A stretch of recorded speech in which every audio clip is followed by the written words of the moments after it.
Hey guys, welcome back to So Back Sports, and I'm so back with another video. And today I wanted to talk about Baker Mayfield's resurgence on the Tampa Bay Buccaneers. And before we get into this video, I would like to remind you guys to subscribe and like and comment below. It really helps out the channel a lot and helps me make content like this. But onto the video now, and pretty much from 2018 to 2023, Baker Mayfield has had an cycle of ups and downs pretty much throughout his career. And Tampa Bay, I feel like in his career is his best season by far. You could argue that back in like 2020, for example, like you see the 26 touchdowns to 8 interceptions, having his best season, taking the I was about to say Cavaliers, Cleveland Browns to the playoffs and even winning a playoff game in like probably like over a decade, and bringing like relevance to the Cleveland Browns. And it still went downhill after that because you see in 2021 he wasn't the same due to his injury, and they then he got traded. They made the splash play to get Deshaun Watson, which is kind of backfiring on them, and they probably should have kept Baker Mayfield. And you see in Carolina, he was a shell of himself. And it also gives like some notice to the league of how bad and poorly run Carolina is as a team. And Baker didn't help his case in that sense. But through 6 touchdowns for 6 interceptions, wasn't looking good at all. He was throwing picks left and right. And then he ended up getting benched for Sam Darnold. You know, this was supposed to be a moment where Baker Mayfield was going to, get traded to another team and prove himself, to be a great asset. But then after getting cut by the Carolina Panthers, he ends up on the Rams for a couple of games. And in those games, he did really well. Like, I remember that game against the Las Vegas Raiders where he literally just got off the plane like 3 days before the game started and was starting for them, even though he only knew the playbook like barely. And he ended up winning that game for him. So that proves how talented Baker Mayfield is still. While, he's still isn't like the most elite of all quarterbacks, but like he still like has that mind like state of like, okay, I know how to do this. I know how to read plays. I know how to make the big play. And we saw that from like 2018 where he was drafted.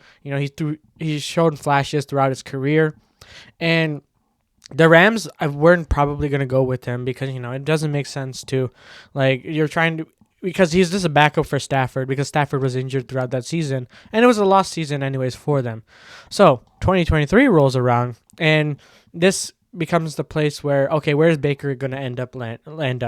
And Tampa Bay was the one that was willing to take him in, and it was throughout that offseason. I remember it was like between Kyle Trask and Baker Mayfield. Baker Mayfield apparently didn't look that good in camp, and it was like all the media was like, okay, he's just done. He's washed. He's pretty much not gonna. He's gonna get out. He's gonna get beat for the first quarterback spot over Kyle Trask, and that's how bad it was looking.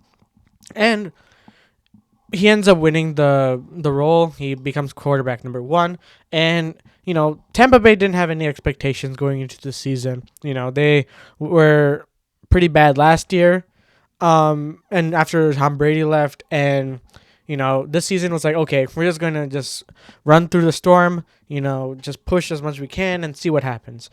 And I gotta say, to their surprise, I bet even the fans didn't expect this because Baker Mayfield put on a show for this team. He proved that he still has that arm talent. He still has the ability to read plays and make big plays around the field, given good weapons and relatively decent coaching. I'm not saying Todd Bowles is anything crazy, but at the end of the day, it's a way better team than Carolina. And I think being on the Rams gave him that confidence again to be a quarterback again. And at the end of the day, I'm just happy for Baker, man. It's just so nice to see 4,000 yards. It's his first ever 4,000 yard season. Like, the closest he's gotten was actually in 2019 when he threw for 3.8K, and it still boggles my mind. Like, wow, this dude is actually still pretty good. Like, yes, he has the interception problem. He's not the in clutch scenarios at times he's not the best. But overall, this season was a huge success for them. Baker Mayfield took this team to the playoffs and beat the Eagles in the first round of the wild card round. And that is a successful season, and they overachieved with Baker Mayfield. And I hope that teams look at this and see, like, not every quarterback that is taken first and ends up getting hurt, it's going to be ends up like being washed. Give them the right opportunity and they will shine. And Baker literally took the opportunity and shined. And I gotta say, was really happy when I saw Baker Mayfield win against the Eagles. Not only because he beat the Eagles, but like he also like proved everyone wrong really. And I just love that the redemption arc. The ability to still put up a fight, and they even put up a fight against the Detroit Lions, who were favored in that game. And besides that late pick in the game,